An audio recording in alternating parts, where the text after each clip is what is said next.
Good evening students. आज मैं आपको बेसिक इलेक्ट्रिकल की नेक्स्ट क्लासेस कंटिन्यू करते हुए मैं आपको पढ़ाऊंगी कैपेसिटर और आप यानी कि संधारित्र। तो पहले मैं बताना चाहूँगी आपका कैपेसिटर क्या होता है। कैपेसिटर आपका दो प्लेट्स रखी होती हैं, दो प्लेट, ये आपकी दो प्लेट्स होती हैं, ठीक है। इन दो प्लेट्स के बीच में यहाँ पे ये आपकी दो प्लेट्स होती हैं, ठीक है। इन दो प्लेट्स के बीच में यहाँ पर डाइलेक्ट्रिक मीडियम भरा रहता है।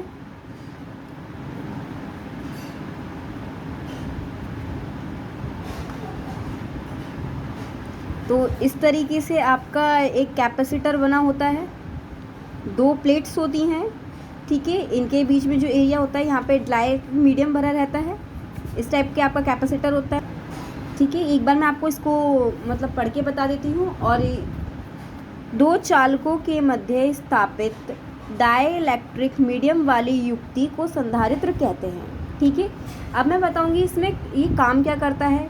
इसका काम जो होता है वो चार्ज को स्टोर करना होता है, लेकिन ये जो चार्ज को जो स्टोर करता है वो ज़्यादा देर तक स्टोर नहीं कर पाता है, इसीलिए with in second he discharge हो जाता है। यह जितनी जल्दी चार्ज होता है उतनी जल्दी डिस्चार्ज भी हो जाता है, ठीक है। तो और जो मानव के द्वारा बनाए गए कैपेसिटर होते हैं, जो मानव खुद बनाते हैं कैपेसिटर, वो कम जगह घेरते हैं और अधिक चार्ज स्टोर करते हैं, जो ह्यूमन्स के द्वारा बनाए जाते हैं, ठीक है। अब मैं धारिता की बात करूं तो आपकी जो कैपेसिटी मतलब जो धारिता होती है वो क्या होती है। धारिता आपकी वो होती है जितना चार्ज एक कैपेसिटर स्टोर कर सकता है, जितना जैसे कि इंसान होते हैं, जितना एक आदमी काम कर सकता है वो उसकी कैपेसिटी होती है। इस तरीके से कैपेसिटर का काम होता है चार्ज स्टोर करना। जितना भी वो चार्ज स्टोर कर सकता है, उसके अंदर जितनी भी कैपेसिटी है चार्ज स्टोर करने की, ठीक है, उसे आप धारिता कहेंगे, ठीक है। अब इसका जो फॉर्मूला होता है वो होता है Q is directly proportional to V या फिर Q is equals to CV। यहाँ पे C क्या है, कांस्टेंट, जिसको आप क्या कहेंगे, धारिता, और C बराबर Q/V। तो C क्या है, V क्या है? जहाँ C बराबर है कांस्टेंट, जिसे हम कहेंगे कैपेसिटेंस, Q बराबर है हमारा चार्ज, और V बराबर है voltage which is applied to capacitor, ठीक है। यहाँ पे C आपका क्या है, कांस्टेंट, जिसे आप कैपेसिटेंस कहेंगे, Q आपका चार्ज है और V आपकी वोल्टेज है। नेक्स्ट हम पढ़ेंगे कि संधारित्र की धारिता किन किन बातों पर निर्भर करती है, जिसमें हमारा पहला पॉइंट है प्लेट के क्षेत्रफल पर। प्लेट के क्षेत्रफल पर मतलब है कि जितना भी आपका प्लेट का एरिया होगा उस पर आपका कैपेसिटेंस डिपेंड करेगा।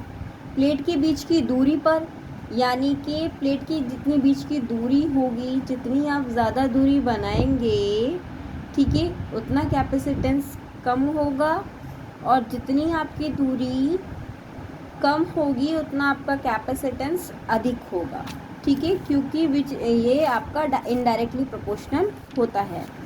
प्लेट के माध्यम पे जो उसके बीच में डाइलेक्ट्रिक मीडियम भरा रहता है, ठीक है। जैसे आपकी दो प्लेट्स बनवाई थी मैंने, ये दो प्लेट्स के बीच में जो डाइलेक्ट्रिक मीडियम होता है, ये यदि एयर भरा हुआ है या वैक्यूम भरा हुआ है तो इस मीडियम के डायरेक्टली प्रोपोर्शनल होता है आपका कैपेसिटेंस, ठीक है। नेक्स्ट है आपका निकटतम अन्य आवेशित वस्तु की उपस्थिति पर यदि संधारित्र के निकट किसी अन्य वस्तु को आवेशित वस्तु को रख दिया जाए तो C का मान बदल जाता है, यानी कि यदि उस पर कोई और चार्ज वाली वस्तु उसके आसपास रख दी जाए तो उसका मान C का मान बदल जाता है। नेक्स्ट है आपका प्लेट के चारों ओर के माध्यम पर। संधारित्र की प्लेट के घेरने वाले माध्यम में बदलने से धारिता C का मान बदल जाता है। नेक्स्ट है आपका परावैद्युत स्थिरांक और सापेक्ष वैद्युतशीलता। किसी माध्यम का डाइलेक्ट्रिक कांस्टेंट संधारित्र की उस परावैद्युत माध्यम के साथ धारिता Cm तथा वायु के माध्यम के साथ धारिता Ca के अनुपात है। यानी कि जो आपका परावैद्युतांक होगा वो आपके परावैद्युत माध्यम और वायु के माध्यम के अनुपात में होगा। यानी कि Cm बराबर एप्सिलॉन R और Ca।